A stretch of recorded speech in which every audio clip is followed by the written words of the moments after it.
انسان کو کیسا بنایا؟ انسان کو مٹی سے بنایا. انسان کو مٹی سے بنایا تو کہیں کھنکھناتی ہوئی مٹی بتایا اور کہیں گارا بتا دیا اور کہیں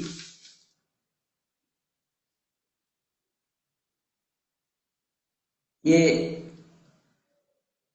سورہ 49 آیت نمبر 13، سورہ 21 آیت نمبر 91، سورہ 96 آیت نمبر 2، سورہ 76 آیت نمبر 2، سورہ 4 آیت نمبر 1. یہ انسان کو بنانے کا طریقہ قرآن کے ان جگہوں میں آپ پا سکتے ہیں، لیکن ایک طریقے کا بیان اللہ کا نہیں ہے. کہیں پر استری اور پروش سے بنایا، استری اور السلام علیکم ورحمۃ اللہ وبرکاتہ. اعوذ باللہ من الشیطان الرجیم، بسم اللہ الرحمن الرحیم. قل جاء الحق وزهق الباطل ان الباطل کان زہوقا. صدق اللہ العظیم. مرتد پنڈت مہیندر پال آریہ کا یہ ایک اعتراض بھی سامنے آیا ہے، اور مہیندر پال آریہ اپنی اور بھی کئی ویڈیو کے اندر یہ اعتراضات کیے ہیں انسان کی تخلیق کے اوپر کہ اللہ تعالیٰ کا انسان کی پیدائش کے معاملے میں، انسان کی پیدائش کے بارے میں ایک بیان نہیں ہے، اور اس بات کو پروف کرنا چاہتے ہیں، اس بات کو سدھ کرنا چاہتے ہیں کہ پیدائش کے معاملے میں اللہ تعالیٰ کا جو بیان ہے اس میں تضاد ہے، کانٹرڈکشن ہے. کہ اللہ کہیں کہتا ہے کہ ایک مرد ایک عورت سے پیدا کیا، کہیں کہتا ہے غارے سے پیدا کیا، کہیں کہتا ہے کھنکھناتی ہوئی سے پیدا کیا. تو مہیندر پال آریہ یہ سدھ کرنا چاہتے ہیں، یہ درشانا چاہتے ہیں کہ اللہ تعالیٰ کا یہ جو بیان ہے اس میں تضاد ہے، جبکہ اس میں کوئی تضاد نہیں ہے.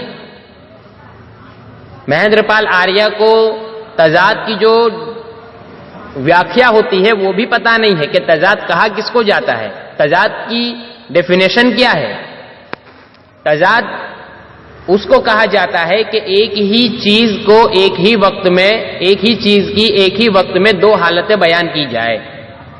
مثال کے طور پر ایک آدمی یوں کہتا ہے کہ زید ابھی ہندوستان میں ہے،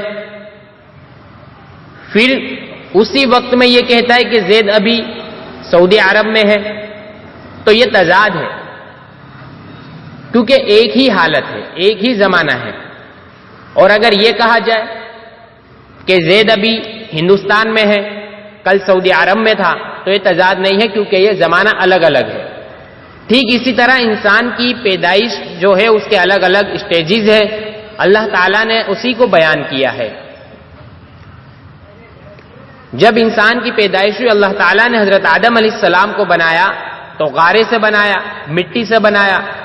تو اس مٹی کی بھی جو ہے الگ الگ اس کے مراحل ہیں، الگ الگ اسٹیجز ہیں کہ وہ غارے سے بنائی گئی. جو مٹی تھی وہ غارے کی تھی، اس کے بعد وہ کھنکھناتی ہوئی. مہیندر پال کو غار اور کھنکھناتی ہوئی میں بھی فرق نہیں معلوم ہے. غارے میں اور کھنکھنانے میں فرق اتنا ہے کہ جب غارہ سوکھ جاتا ہے تو وہ کھنکھنانے لگتی ہے. تو شروعات جو ہے غارے سے کی گئی ہے، بعد میں وہ کھنکھناتی ہوئی مٹی ہو گئی، وہ سوکھ گئی. پھر اس کے بعد جو حضرت آدم علیہ السلام کے اندر اللہ تعالیٰ نے روح پھونکی، اور اس کے بعد جو انسان بڑے ہیں وہ مٹی سے نہیں ہے، وہ ہسبینڈ اور وائف سے ہے، ایک پتی پتنی سے ہے. انہوں نے جو اپنے ساتھ جو معاملہ کیا، حضرت آدم علیہ السلام اور حضرت حوا نے، ان کے بیچ میں جو سمبند قائم ہوئے، وہیں سے پھر یہ نسلیں چلی آ رہی ہے اور آج تک اسی طریقے سے پیدا ہو رہے ہیں.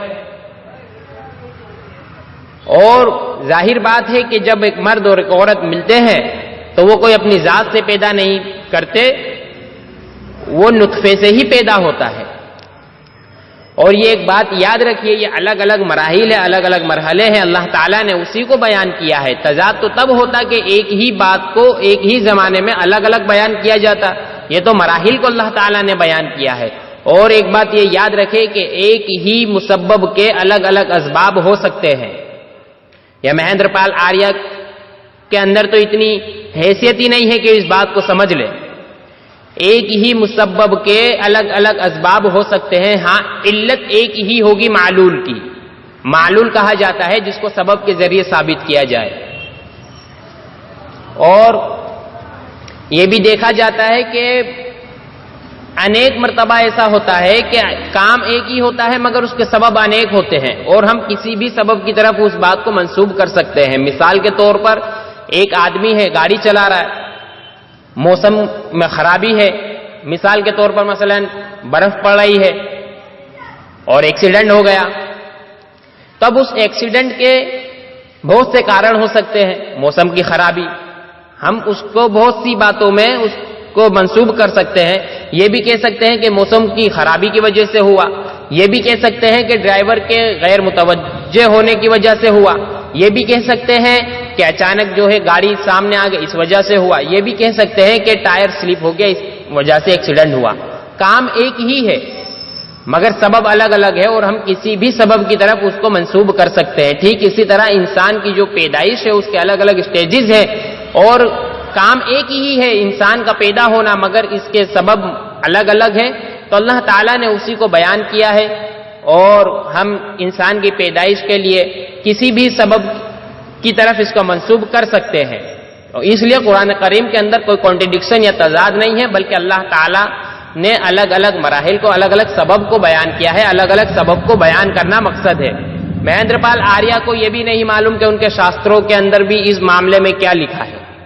اصل مہیندر پال آریہ سے اگر آپ کسی وید کا حوالہ پوچھئے گا, یہ تو میرا آزمایا ہوا میں بتا رہا ہوں, جو خود مہیندر پال آریہ نے اپنی ویڈیو کے اندر جو پڑھتے ہیں ان سے کبھی مہیندر پال آریہ سے پوچھئے گا کہ پنڈت جی یہ منتر کہاں لکھا ہے, وہ نہیں بتا پائیں گے.